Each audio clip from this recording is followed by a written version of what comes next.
আসসালামু আলাইকুম। Learn like a pro চ্যানেলের পক্ষ থেকে আপনাদেরকে স্বাগতম। আজকের এই ভিডিওটি cliff TOEFL preparation guide part 1। এই ভিডিওতে কভার থাকবে normal sentence pattern in English, মানে সাবজেক্ট, ভার্ব, কমপ্লিমেন্ট এবং মডিফায়ার নিয়ে আলোচনা এবং এক্সারসাইজ 1 এর সম্পূর্ণ সমাধান। কিভাবে ক্লিফ টোফেলটি পড়তে হয় এবং কিভাবে এটি প্রিপারেশন শুরু করতে হয় সেই রিলেটেড ভিডিও দেখতে আমাদের চ্যানেলে ভিডিওটি দেখতে ভুলবেন না। সো আর কোনো দেরি না করে চলুন সরাসরি চলে যাই টিউটোরিয়ালে। Grammar review. গ্রামারে কোনো রুল বা নিয়ম হচ্ছে একটি সরলীকরণ পদ্ধতি, অর্থাৎ এটি এমন একটি সূত্র বা পদ্ধতি যেটি দিয়ে যে কাউকে একটি প্রদত্ত ব্যাকরণগত গঠন কিভাবে কাজ করে তা নির্ধারণ করে দেওয়া যায়। সবসময় যে রুল অকাট্যভাবে সত্য হবে সেটিও না, সাধারণভাবে এটি সত্য হয়।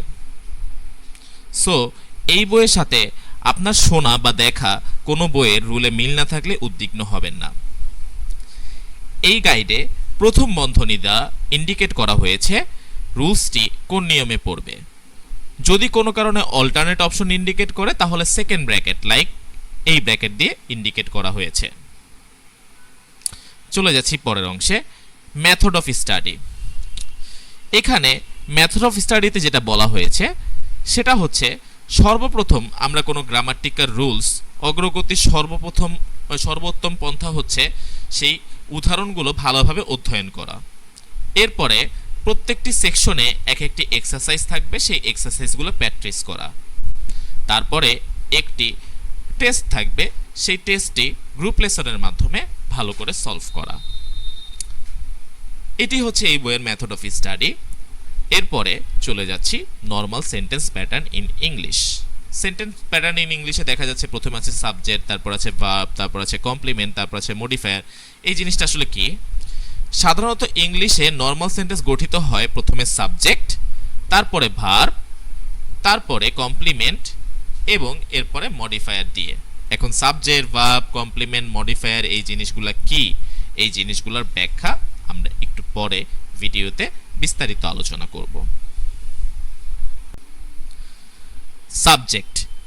একটু আগে নর্মাল সেন্টেন্স প্যাটার্ন ইন ইংলিশে আমরা দেখেছি সেন্টেন্সে প্রধানত 4টি ভাগ থাকে, সাবজেক্ট, ভার্ব, কমপ্লিমেন্ট এবং মডিফায়ার। এখন আমরা জানব সাবজেক্ট জিনিসটা আসলে কি। The subject is the agent of a sentence in active voice, মানে অ্যাক্টিভ ভয়েসে সাবজেক্টটি এজেন্ট হিসেবে কাজ করে। এখন অ্যাক্টিভ ভয়েস কি? অ্যাক্টিভ ভয়েস হচ্ছে সে for example I eat rice, এটা একটা অ্যাক্টিভ ভয়েস। এটাকে যদি প্যাসিভ করতে চাই তাহলে rice is eaten by me. Okay, just একটা সিম্পল এক্সাম্পল দিলাম যাতে অ্যাক্টিভ ভয়েসটা বুঝে আসে। এই অ্যাক্টিভ ভয়েসে আই ইট রাইস, এখানে আসলে এজেন্ট কে? এজেন্ট মানে কাজটা সম্পাদন করতেছে কে? আই। সো আইটা হচ্ছে একটা সাবজেক্ট। ওকে, সো এই জিনিসটাই বলছে অ্যাক্টিভ ভয়েসে সাবজেক্ট এজেন্ট হিসেবে কাজ করে। আচ্ছা, এখন সাবজেক্ট বলতে এমন কোনো ব্যক্তি বা বস্তুকে বোঝায় which is reasonable for the action of the sentence. এই যে এখানে লেখা আছে for the action of the sentence, মানে সেন্টেন্সের যে কাজটা থাকে বা সেট অফ কমান্ড থাকে সেটি করার জন্য দায়ী। আচ্ছা, সো এটাই এতটুকুই বলছে এখানে। এরপরে আরেকটা জিনিস বলা আছে যেটা হচ্ছে সেন্টেন্সে সবসময় যে সাবজেক্টে থাকতেই হবে তা না, মাঝে মধ্যে কমান্ড সূচক বাক্যে সাবজেক্টটা উজ্জ্বল থাকতে পারে। এটার এক্সাম্পল সহকারে আমরা দেখব। আর সাবজেক্টটি প্রধানত সিঙ্গেল নাউন হয়ে থাকে, সিঙ্গুলার নাউন হয়ে থাকে। এখন দেখি এক্সাম্পলগুলো। Coffee is delicious and milk contain calciums. আচ্ছা, কফি ইজ ডিলিশিয়াস, এই বাক্যে কফিটা হচ্ছে সাবজেক্ট। আচ্ছা, কফি এবং মিল্ক এই দুইটাই কিন্তু আমার সিঙ্গেল নাউন। হ্যাঁ, সিঙ্গেল নাউন হিসেবে এরা সাবজেক্ট হিসেবে ইউজ হয়েছে। Coffee is delicious, milk contains calcium. আচ্ছা, এরপরে কি হয়েছে? আচ্ছা, সাবজেক্ট কতভাবে হইতে পারে একটু খেয়াল করেন। সাবজেক্ট কিন্তু সিঙ্গেল নাউন হিসেবে হইতে পারে। এই দুইটা এক্সাম্পল দেখলাম আমরা সিঙ্গেল নাউন। এরপরে বলছে কি সাবজেক্ট নাউন ফ্রেজ হিসেবে হইতে পারে। হ্যাঁ, a noun phrase is a group of words ending with a noun, মানে একটা গ্রুপ অফ ওয়ার্ড সেটা এন্ড হবে কি দিয়ে? নাউন দিয়ে। আচ্ছা, এখানে আরেকটা ক্যাপশনে বলা আছে it cannot begin with a preposition, noun ফ্রেজটা শুরুতে কখনো প্রিপোজিশন থাকতে পারবে না। আচ্ছা, একটু খেয়াল করি the book is on the table, এখানে কিন্তু বুক একটা মানে নাউন, হ্যাঁ, কিন্তু এটা শুরুতে দা একটা আলাদা একটা গ্রুপ অফ ওয়ার্ড কিন্তু ইউজ হয়েছে, দি বুক, হ্যাঁ। সো এই দুইটা কিন্তু মিলে একসাথে হয়েছে নাউন ফ্রেজ। আর that new red car, okay. So এখানে দেখেন অনেকগুলো group of word, that new red car, হ্যাঁ, কারের কালার ইন্ডিকেট করতেছে, কারটা যে নতুন এটা ইন্ডিকেট করতেছে, এবং ইন্ডিকেট করতেছে একটি নির্দিষ্ট কার। এই পুরোটা মিলে কিন্তু একটা নাউন ফ্রেজ হয়েছে, এবং এখানে কিন্তু কোনো প্রিপোজিশন নাই। সো এইভাবে সাবজেক্ট ইউজ হতে পারে। তাহলে এক্সাম্পল অফ দ্য সাবজেক্ট একটু দেখি। We girls are not going to the movie, George likes boat, Mary, John, George and I went to the restaurant last night. The weather was very bad yesterday. The chemistry professor cancelled the class today. The bank closed at 2 o'clock. এই ক্ষেত্রে কিন্তু সবগুলো subject কিন্তু আমরা indicate করতে পারছি। যে কাজটা সম্পাদন করতেছে বা যে কাজটা সম্পাদনের জন্য দায়ী সেই হচ্ছে সাবজেক্ট, ওকে। সো এখন আমরা চলে যাচ্ছি পরের অংশে, যেটা খুব ইম্পর্টেন্ট, ওকে। সো এখানে একটা টার্মস আসছে, সেটা হচ্ছে ইট, হ্যাঁ। এখন ইট কোনো নাউন বা প্রোনাউন হিসেবে কাজ করে অথবা ইমপার্সোনাল ভার্বের সাবজেক্ট হিসেবে কাজ করে। এই ইমপার্সোনাল ভার্বটা আসলে কি? আমরা একটা নতুন টার্ম শিখলাম, সেটা হচ্ছে ইমপার্সোনাল ভার্ব। এই ইমপার্সোনাল ভার্বটা হচ্ছে যেই ভার্বের কোনো সাবজেক্ট থাকে না। এরকম একটা এক্সাম্পল দিলে বিষয়টা আরো ক্লিয়ার হবে। যদি বলি সে যে মারা গেছে, বিষয়টি আমাদের মেনে নেওয়া খুব ডিফিকাল্ট বা খুব হার্ড। যেমন এই এক্সাম্পলটাই দেখি, it is hard to believe that he is dead. So এখানে কিন্তু হার্ডটা হচ্ছে মানে খুব কঠিন, এটা হচ্ছে আমার ভার্ব, এটা কিন্তু কোনো সাবজেক্ট নাই। সো এই ইমপার্সোনাল ভার্বের আগে কিন্তু আমি এই যে ইট ইজ ইউজ করছি। সো ইমপার্সোনাল ভার্বের সাবজেক্ট হিসেবে ইটটা ব্যবহৃত হয়েছে। আর যদি বলি মুষলধারে বৃষ্টি পড়ছে, বা it has been raining since yesterday, মানে গতকাল থেকে বৃষ্টি পড়ছে, বৃষ্টি পড়তেই আছে, হ্যাঁ। সো এখানে বৃষ্টি পড়ছে, এই বৃষ্টিটা পড়া, এটার কিন্তু কোনো সাবজেক্ট নাই। সো এখানে ইমপার্সোনাল হিসেবে ইট ইজ ব্যবহৃত হয়েছে। সো আশা করি এই বিষয়টা বুঝে আসছে, রাইট? আচ্ছা, ঠিক আছে, আমি এটা মুছে দিচ্ছি। ইমপার্সোনাল ভার্বটা আমাদের ক্লিয়ার হয়ে গেল। এখন দেখি সামনের দিকে কি বলছে। ওকে, সামনের দিকে বলছে হচ্ছে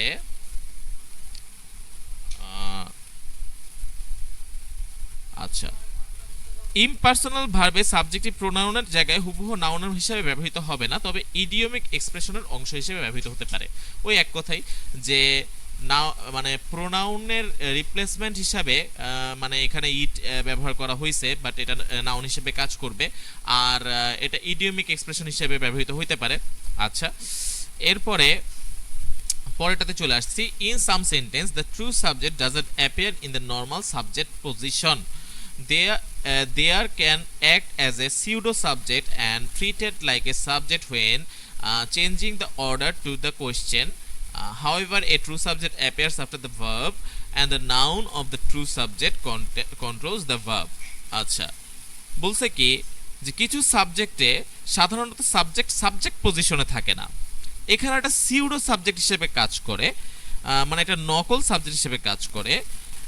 যখন ওয়ার্ড অর্ডার কোনো কোশ্চেনে পরিবর্তন হয় তখন এটি সাবজেক্টের মতো মনে হয়। যাই হোক, এই ক্ষেত্রে প্রকৃত সাবজেক্টটি ভার্বের পরই আসবে এবং সাবজেক্টের বচন বা সংখ্যা অনুসারে ভার্বটি পরিবর্তিত হবে। একটু এক্সাম্পলগুলো দেখলে আমরা ক্লিয়ার হব।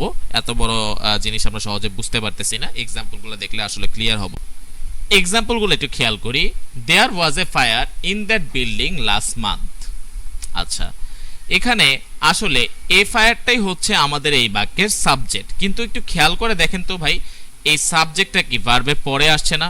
সো আমাদের সেন্টেন্স স্ট্রাকচারে কিন্তু ছিল প্রথমে সাবজেক্ট, তারপর ভার্ব, তারপর কমপ্লিমেন্ট, তারপর মডিফায়ার, কিন্তু এই জায়গায় কিন্তু ভার্বটা কিন্তু আগে চলে আসছে, হ্যাঁ। সো এখানে বিচলিত হওয়ার কিছু নাই, হ্যাঁ। এখানে দেখা যাইতেছে সাবজেক্টটা সিঙ্গুলার, মানে এ ফায়ার থাকার কারণে কিন্তু এখানে কিন্তু মানে সিঙ্গুলার ভার্ব ইউজ হয়েছে, ওয়াজ, হ্যাঁ। এই জিনিসটা খেয়াল করার আছে। আর দেয়ার হচ্ছে আমি এই জায়গায় ওয়াজ ওয়াজ এই বাক্যটা আসলে এইভাবে পড়তে হইতো, was there a fire in the building last month. হ্যাঁ, এটা হচ্ছে ইন্টারোগেটিভ সেন্স হয়ে যায়। সো আমার কি করতে হইতেছে, এই বাক্যটা শুরু ওয়াজ দিয়ে করলে কেমন লাগে, এই জন্য আমি একটা সিউডো সাবজেক্ট আনতেছি দেয়ার। এই দেয়ারটা কিন্তু আসলে এ ফায়ারকে ইন্ডিকেট করে। সো এটাই বলছিল হচ্ছে আমাদের ওই রুলসে, যে সবসময় যে সাবজেক্ট বাক্যের শুরুতে থাকবে এবং ভার্বের আগে বসবে তাও না, মাঝে মধ্যে ভার্বের পরে বসতে পারে, এবং সেক্ষেত্রে আমাদেরকে কি করতে হয়, দেয়ার নামে একটা সিউডো সাবজেক্ট কি করতে হয়, সেন্টেন্সের শুরুতে নিয়ে আসতে হয়। সো আমার এই বাক্যে সাবজেক্ট হচ্ছে এ ফায়ার, এই ফায়ারের পরিবর্তে আমি দেয়ার যে সিউডো সাবজেক্টটা আনছি সেটা সেন্টেন্সের শুরুতে নিয়ে আসছি। Similar example, there were many student in the room, মানে মেনি স্টুডেন্ট কিন্তু এখানে প্লুরাল। সো প্লুরালের কারণে আমি কিন্তু এখানে ভার্ব হিসেবে প্লুরাল ভার্ব ইউজ হচ্ছে, এবং এখানে সিউডো সাবজেক্ট আমি কি করছি, দেয়ার নিয়ে চলে আসছি। সো সাবজেক্ট নিয়ে এতটুকুই বলার ছিল এখানে। আমরা চলে যাচ্ছি এর পরবর্তী অংশ, ভার্বে।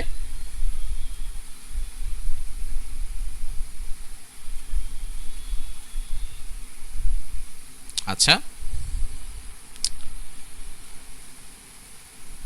ভার্বটা হ্যাঁ একটা ডিক্লারেটিভ সেন্টেন্স মানে বর্ণনামূলক সেন্টেন্সে এটা সবসময় সাবজেক্টকে অনুসারী করে। প্রত্যেকটি সেন্টেন্সে অবশ্যই ভার্ব থাকবে, আর ভার্বটা একটি সিঙ্গেল ওয়ার্ডও হতে পারে, মানে একটা ভার্ব একটা সিঙ্গেল ওয়ার্ডও হতে পারে। আচ্ছা, একটু এক্সাম্পলে চলে যাচ্ছি। যদি আমি এখানে এক্সাম্পলটা দেখি তাহলে দেখতেছি জন ড্রাইভস টু ফাস্ট, দে হেট স্প্যানিশ। এখানে দেখেন তো একটা সিঙ্গেল ওয়ার্ড, হ্যাঁ একটা কাজ ইন্ডিকেট করতেছে, জন ড্রাইভস টু ফাস্ট, সে অনেক দ্রুত গাড়ি চালায়, অ্যান্ড দে হেট স্প্যানিশ, তারা স্প্যানিশকে হেট করে অথবা পালং শাককে হেট করে, হোয়াট এভার। হ্যাঁ, সো এরপর আসতেছে কি, the verb may B A verb phrase, and verb phrase contains of one or more auxiliaries and one main verb. The auxiliaries always precede the main verb. আচ্ছা, এক্ষেত্রে একটা জিনিস বুঝার আছে, সেটা হচ্ছে কি ভার্বটি ভার্ব ফ্রেজও হতে পারে। ভার্ব ফ্রেজ হচ্ছে এক বা একাধিক অক্সিলারি ভার্ব এবং একটি মেন ভার্ব নিয়ে গঠিত। একটু যদি খেয়াল করে দেখি, এখানে দেখেন ইজ, এখানে হ্যাজ বিন, এগুলা কিন্তু আমার অক্সিলারি ভার্ব।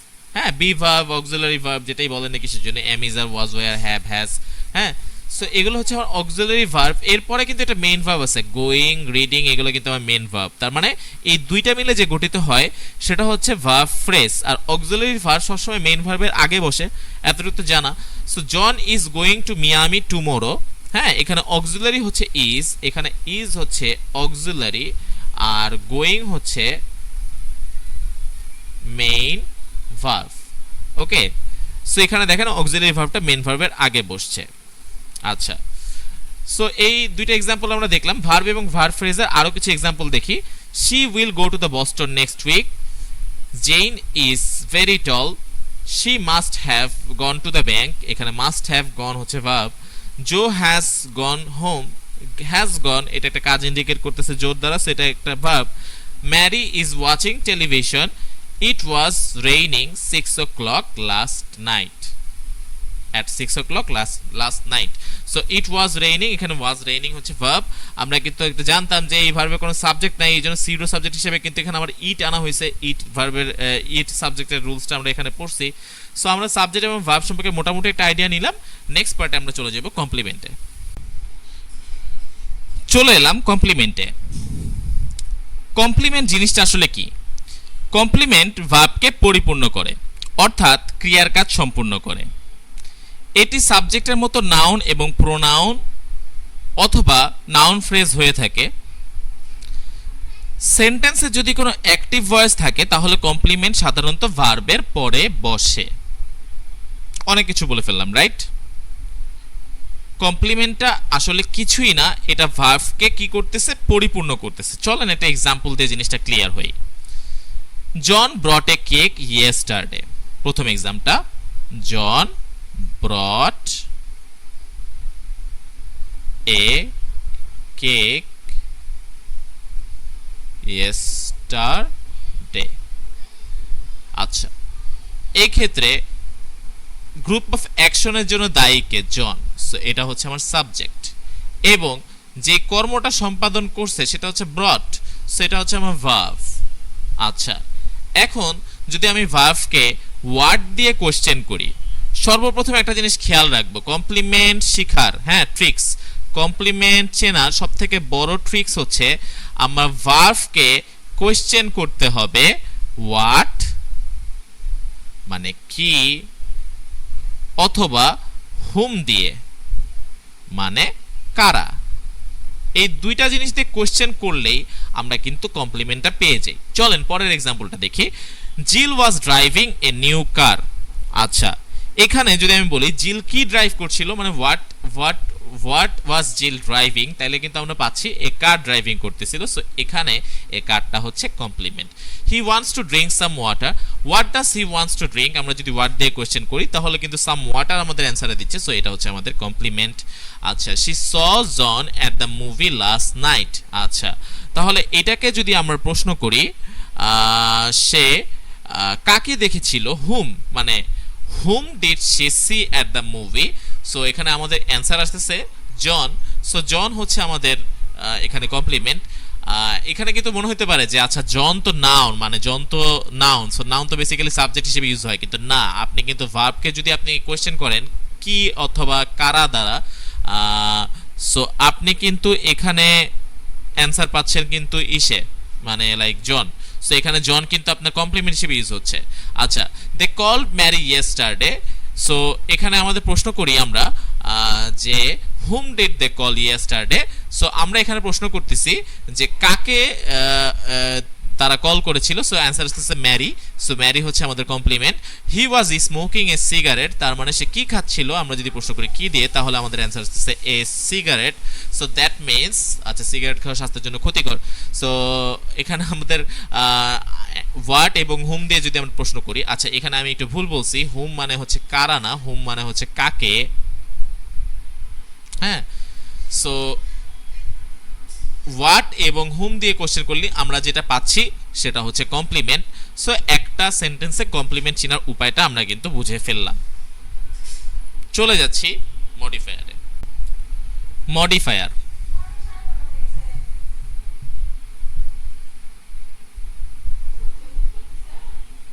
মডিফায়ার নাম আসলেই যে জিনিসটার নাম সর্বপ্রথম আমার মাথায় আসে সেটা হচ্ছে prepositional phrase.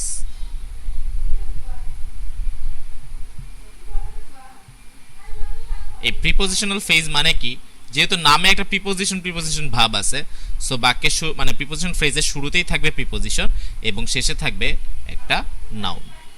So preposition plus noun, এটা হচ্ছে আমার প্রিপোজিশনাল ফ্রেজ। কেন মডিফায়ারকে প্রিপোজিশনাল ফ্রেজের সাথে ইন্ডিকেট করতেছি, এই মডিফায়ারটা আসলে ইন্ডিকেট করে টাইম, প্লেস আর ম্যানার। হ্যাঁ, কোন একটা বাক্যের, হ্যাঁ, মডিফায়ার আমাদেরকে বলা হচ্ছে ওই বাক্যটার টাইম সম্পর্কে, ওই বাক্যটার সংগঠনের স্থান সম্পর্কে এবং ওই বাক্যটার যে কাজটা সম্পাদন হয়েছে সেটার ধরন বা ম্যানার সম্পর্কে। এক্সাম্পল দেখলে জিনিসটা আসলে আরো বেশি ভালোভাবে ক্লিয়ার হবে, কিন্তু বেসিক্যালি আমরা একটা জিনিস মাথায় রাখি, সেটা হচ্ছে এই প্রিপোজিশনাল ফ্রেজটাই বেসিক্যালি অধিকাংশ আই রিপিট অধিকাংশ ক্ষেত্রে মডিফায়ার হিসাবে ব্যবহৃত হয়। এখানে কিছু এক্সাম্পল অফ প্রিপোজিশনাল ফ্রেজের এক্সাম্পল দেখতেছি, in the morning, in the university, on the table. একটু খেয়াল করে দেখি, প্রিপোজিশন দিয়ে শুরু হয়েছে এবং শেষ হচ্ছে কি দিয়ে, নাউন দিয়ে। আচ্ছা, এটা হচ্ছে প্রিপোজিশনাল ফ্রেজের উদাহরণ। আর modifier can also be used as an adverb or adverbial phrase, যেমন last night, hurriedly, next year, outdoor, yesterday. হ্যাঁ, সো অ্যাডভার্ব হিসেবে ইউজ হতে পারে অথবা অ্যাডভার্বিয়াল। বলছিলাম যে অধিকাংশ ক্ষেত্রে প্রিপোজিশনাল ফ্রেজ হয়, যদি প্রিপোজিশনাল ফ্রেজ না হয় তো সেই ক্ষেত্রে কি হিসেবে ইউজ হতে পারে মডিফায়ার, সেই ক্ষেত্রে মডিফায়ার হতে পারে হচ্ছে অ্যাডভার্ব। যেমন আমরা যদি এখানে তাকাই, সো এখানে আউটডোর, হ্যাঁ, ইয়েস্টারডে সময়, এগুলো কিন্তু অ্যাডভার্ব ইন্ডিকেট করতেছে, অথবা অ্যাডভার্বিয়াল ফ্রেজ যেমন লাস্ট নাইট, এটা কিন্তু একটা adverbial phrase. So adverbial phrase হিসেবেও কি হইতে পারে, মডিফায়ার ইউজ হইতে পারে।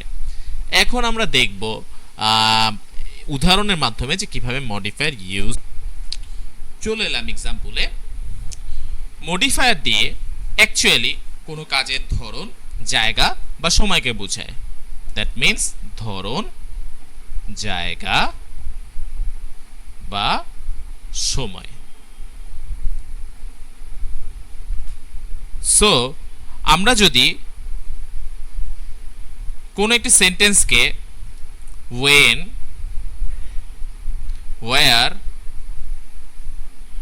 এবং হাউ দিয়ে কোয়েশ্চেন করি, তাহলে যে উত্তর পাওয়া যায় সেটি হচ্ছে মডিফায়ার। ঠিক আছে? সো এটা হচ্ছে একটা ট্রিক্স মডিফায়ার বের করার। তো আমরা দেখি আমাদের এক্সাম্পলগুলোতে চলে যাই। প্রথম example, John brought a book at a book store. So আমি সেন্টেন্সটিকে যদি হোয়ার ডিড জন বাই এ বুক দিয়ে কোয়েশ্চেন করি, তাহলে কিন্তু উত্তর পাওয়া যায় অ্যাট দ্য বুক স্টোর। আচ্ছা, এরপরের এক্সাম্পলটা, Jill was swimming in the pool. Where was the Jill swimming? Where দিয়ে কোয়েশ্চেন করলে উত্তর পাওয়া যায় ইন দ্য পুল। আচ্ছা, এরপরে বলেছে, এটাকে একটু এক্সটেন্ড করি, Jill was swimming in the pool yesterday. So পুলে সে কখন সাঁতার কাটছিল, মানে আমরা যদি ওয়েন দিয়ে কোয়েশ্চেন করি তাহলে কিন্তু ইয়েস্টারডে অ্যান্সার পাওয়া যাচ্ছে। সো এখানে ইয়েস্টারডে কিন্তু আমাদের মডিফায়ার। আচ্ছা, হি ওয়াজ ড্রাইভিং ভেরি ফাস্ট। সে কিভাবে ড্রাইভ করছিল, হাউ দিয়ে যদি কোয়েশ্চেন করি কিভাবে বা এটার ধরনটা কি ছিল, তখন কিন্তু অ্যান্সার আসে হচ্ছে ভেরি ফাস্ট। সো এখানে মডিফায়ার অফ ম্যানার হিসাবে কিন্তু ভেরি ফাস্টটা ব্যবহৃত হচ্ছে। So modifier of place, modifier of time, modifier of manner, place, time, manner, এই তিনটেই অ্যাকচুয়ালি মডিফায়ার ইন্ডিকেট করে। এইভাবে করে বাকি এক্সাম্পলগুলো দেখবো। The milk is in the refrigerator, কোথায় আছে? প্লেস। আচ্ছা, she drove the car on the main street, কোথায় ড্রাইভ করে? প্লেস। আচ্ছা, we at the dinner at 7 o'clock, modifier of time, কখন সময় ইন্ডিকেট করে। আচ্ছা, আরেকটা জিনিস বেশ ভালো করে একটা বুঝবার একটা জিনিস আছে, সেই জিনিসটা একটু খেয়াল করি। এখানে একটা নোট আছে, note, the modifier normally follows the complement but not always. তার মানে কি, মডিফায়ার স্বভাবত কমপ্লিমেন্টের পরে বসে, ফলো করে, কমপ্লিমেন্টকে ফলো করে, কিন্তু সব সময় কিন্তু তা করে না। যেমন however the modifier, especially when it is prepositional phrase, usually cannot separate the verb and complement. সাধারণত আমরা জানি কমপ্লিমেন্টটা কি, কমপ্লিমেন্টটা হচ্ছে যেটা ভার্বকে ফুলফিল করে, মানে ভার্বকে ইন্ডিকেট করে। এবং কমপ্লিমেন্টের ক্ষেত্রে আমরা একটা শর্টকাট জেনেছিলাম, যদি আমরা হোয়াট অথবা হুম দিয়ে ভার্বকে কোশ্চেন করি তাহলে যে অ্যান্সারটা চলে আসে সেটা হচ্ছে কমপ্লিমেন্ট। আচ্ছা, তাহলে এই অ্যান্সারটা একটু দেখি। শি ড্রোভ দ্য কার, ড্রোভটা হচ্ছে ভার্ব, তাইলে she drove what, she drove car. So what দ্বারা কোশ্চেন করলে আমাদের অ্যান্সার হচ্ছে কার। সো এটা হচ্ছে আমাদের কমপ্লিমেন্ট। এরপরে দেখি অন দ্য স্ট্রিট। এখন এই অন দ্য স্ট্রিট তো হচ্ছে একটা প্রিপোজিশনাল ফ্রেজ, বা এটা হচ্ছে like modifier of place. So modifier of প্লেসটা কিন্তু এখানে কমপ্লিমেন্টের পরে বসছে, কমপ্লিমেন্টের আগে বসলে এটা কিন্তু ইনকারেক্ট হইতো। হ্যাঁ, সো এটা হচ্ছে সেন্টেন্স স্ট্রাকচারে যদি এটা প্রিপোজিশনাল ফ্রেজ হয়ে থাকে তবে স্বভাবত দেখা যায় যে মডিফায়ারটা বসতেছে ভার্ব এবং কমপ্লিমেন্টের পরে। আচ্ছা, সো এতটুকুই বেসিক্যালি সাবজেক্ট, ভার্ব, কমপ্লিমেন্ট আর মডিফায়ার সম্পর্কে বর্ণনা। এখন আমরা চলে যাব এক্সারসাইজ 1 এ। Exercise 1, subject, verb, complement and modifier. Identify the subject, verb, complement and modifier in each of the following sentence. Remember, not every sentence has complement or modifier, মানে সবগুলো সেন্টেন্সে কমপ্লিমেন্ট আর মডিফায়ার নাই। আচ্ছা, প্রথম দুইটা করে দেওয়া আছে আমাদের জন্য যাতে সোজা হয়। Jill is playing new hat in the store. Let's say Jill is buying a new hat in the store. আচ্ছা, এই ইনটা কি প্রিপোজিশন, আর এরপরে কিছু জিনিস আছে। সো এটা prepositional phrase. Normally prepositional phrase আমাদের ব্যবহৃত হয় মডিফায়ার হিসাবে। আর একটু মডিফায়ারের জন্য আমাদের তিনটা শর্টকাট আমরা জানতাম, সেটা হচ্ছে ওয়্যার, হাউ আর ওয়েন দিয়ে কোশ্চেন করতে হয়। সো এখানে একটু দেখি যে এটা অ্যাকচুয়ালি কি হয়েছে, এটা ওয়্যার। সো এটা হচ্ছে মডিফায়ার অফ প্লেস। সো এটা হচ্ছে প্লেসকে নির্দেশ করতেছে, কোথায় কিনেছে, স্টোরে কিনেছে। আচ্ছা, এরপরে যে কাজটা সম্পাদন করে গ্রুপ অফ অ্যাকশন যার দ্বারা সম্পাদিত হয়ে থাকে সে সাবজেক্ট। সো সাবজেক্ট আর মডিফায়ার পেয়ে গেলাম। এখন আমাদের দরকার হচ্ছে ভার্ব আর কমপ্লিমেন্ট।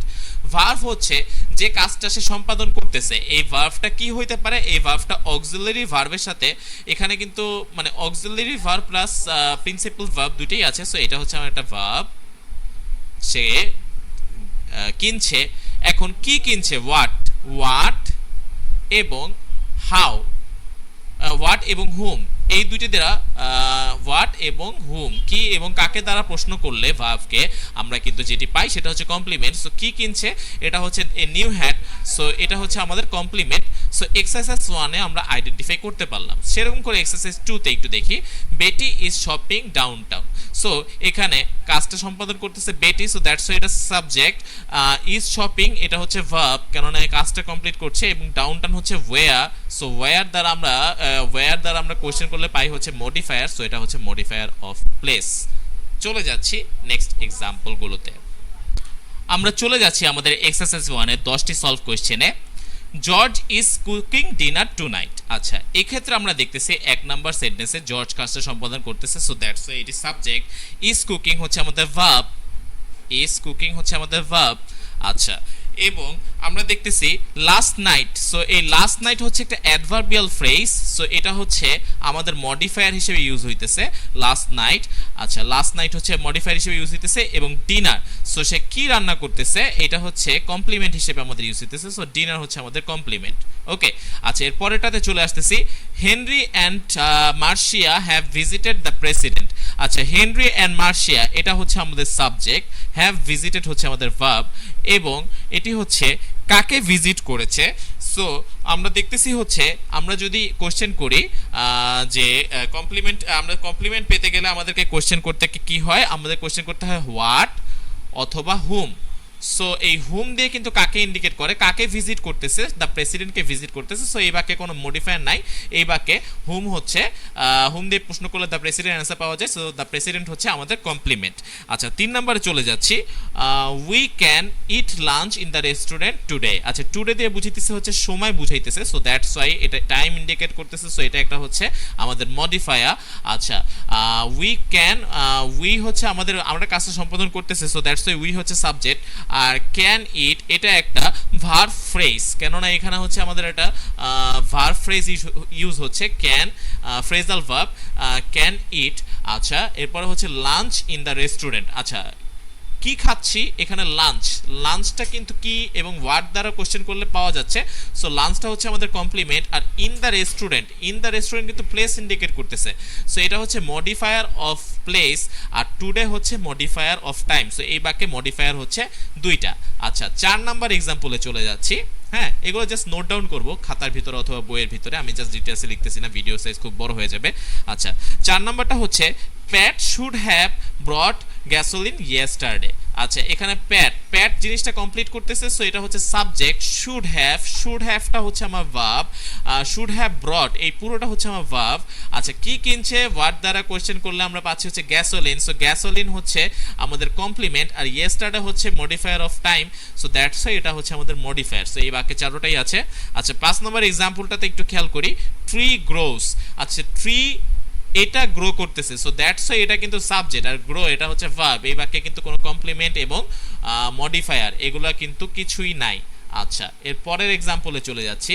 এর পরের এক্সাম্পলটা হচ্ছে it was raining at 7 o'clock in the morning. So এখানে একটু খেয়াল করি, এখানে কিন্তু সিউডো একটা ভার্ব আছে, ইট। হ্যাঁ, নর্মালি যদি কোনো ভার্বে আমাদের যদি এটাকে বলতেছিলাম আমরা ইমপার্সোনাল ভার্ব, হ্যাঁ, এখানে কোনো নাই, মানে ভার্বটা উজ্জ্ব আছে। সো এক্ষেত্রে আমরা সিউডো ভার্ব হিসেবে সিউডো সাবজেক্ট হিসেবে ইট ইউজ করছি।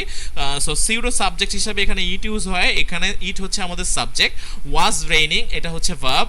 অ্যাট 7 o'clock একটু দেখি খেয়াল করে, শুরু হচ্ছে অ্যাট প্রিপোজিশন দিয়ে 7 o'clock। সো এটা প্রিপোজিশনাল ফ্রেজ, এবং এটাকে যদি কোশ্চেন করি তাহলে এটা মডিফায়ার অফ টাইম। আর ইন দিস মর্নিং এটাও কিন্তু আমাদের মডিফায়ার। সো এখানে at the 7 o'clock this morning এই পুরোটাই হচ্ছে আমাদের কি, আমাদের পুরোটাই হচ্ছে মডিফায়ার। আচ্ছা, পরের এক্সাম্পলে চলে যাচ্ছি। She opened a checking account at the bank last week. আচ্ছা এখানে কে ওপেন করছে, শি ওপেন করছে, দ্যাটস ওয়াই শি হচ্ছে subject, opened, so that's why এটা ভার্ব। এ চেকিং অ্যাকাউন্ট মানে কি ওপেন করেছে, এটা হচ্ছে কমপ্লিমেন্ট। আমরা ওয়ার্ড দিয়ে কোশ্চেন করলে এ চেকিং অ্যাকাউন্ট কিন্তু পেয়ে যাই, সো এটা হচ্ছে complement. At the bank, so এটা হচ্ছে প্লেস, এটা কিন্তু প্রিপোজিশনাল ফ্রেজ, অ্যাট দ্বারা শুরু হয়েছে, অ্যাট দ্য ব্যাংক, সো এটা বুঝাই যাচ্ছে যেটা হচ্ছে মডিফায়ার অফ প্লেস, হ্যাঁ। আর লাস্ট উইক এটা হচ্ছে modifier of time, last week এটা হচ্ছে adverbial phrase, last week modifier of time. আচ্ছা এর পরের এক্সাম্পলটাতে চলে যাচ্ছি। এর পরের এক্সাম্পলটা 8 নাম্বার এক্সাম্পল হচ্ছে হেরি is washing dishes right now. আচ্ছা হেরি, এই হেরিটা কাজ করতেছে, সো এই হেরিটা হচ্ছে সাবজেক্ট, ইজ ওয়াশিং সে ধুচ্ছে, কি ধুচ্ছে এটা হচ্ছে ভার্ব। আচ্ছা কি ধুচ্ছে, ডিশেস ধুচ্ছে, সো ওয়ার্ড দ্বারা কোশ্চেন করলে আমরা পাইতেছি হচ্ছে ডিশেস, সো এটা হচ্ছে আমাদের কমপ্লিমেন্ট। আচ্ছা আর রাইট নাও, রাইট নাও হচ্ছে আমাদের মডিফায়ার অফ টাইম, এটা একটা অ্যাডভার্ব। ওকে, সো আমরা চলে যাচ্ছি 9 নাম্বার কোশ্চেনে, শি ওপেনড হার বুক। আচ্ছা এখানে সে একা একা ওপেন করছে, সো এখানে হচ্ছে এটা হচ্ছে subject, action, group of action she দ্বারা কমপ্লিটেড হয়েছে, ওপেন হচ্ছে আমার ভার্ব। আচ্ছা কি ওপেন করছে, ওয়ার্ড দ্বারা কোশ্চেন করলে আমরা পাই হচ্ছে হার বুক, সো এই হার বুকটা হচ্ছে আমার কমপ্লিমেন্ট। এখানে অনেকে ভাববে হারটা কেন নিয়েছি, হ্যাঁ তার বইটাই সে খুলেছে, সো দ্যাটস ওয়াই পুরা ওয়ার্ড দিয়ে কোশ্চেন করলে কিন্তু আমাদের হার বুক অ্যান্সার আসতেছে, সো হার বুকটা হচ্ছে আমাদের কমপ্লিমেন্ট। আচ্ছা এরপরে 10 নাম্বার এক্সাম্পলে চলে যাচ্ছি। 10 নাম্বার এক্সাম্পলে পল, উইলাম অ্যান্ড ম্যারি, এখানে অনেকগুলো subject, Paul, William and Mary were watching television a few minutes ago. So Paul, William and Mary সবগুলো হচ্ছে আমার সাবজেক্ট, ওয়্যার ওয়াচিং এটা হচ্ছে আমাদের যেহেতু প্লুরাল সাবজেক্ট আছে, সো প্লুরাল ভার্ব হবে, সো এটা হচ্ছে ভার্ব। কি দেখছিল, টেলিভিশন দেখছিল, এটা হচ্ছে কমপ্লিমেন্ট, এবং এ ফিউ মিনিটস অ্যাগো এটা হচ্ছে মডিফায়ার অফ টাইম, সো এটা হচ্ছে মডিফায়ার। সো আমাদের 10টা এক্সাম্পল ধীরে ধীরে বলা শেষ হয়ে গেল। আমরা ভিডিওটি বারবার দেখব এবং 10টা এক্সাম্পল আয়ত্ত করার চেষ্টা করব। আমাদের পার্ট 2তে দেখা হচ্ছে দ্য নাউন ফ্রেজের সাথে।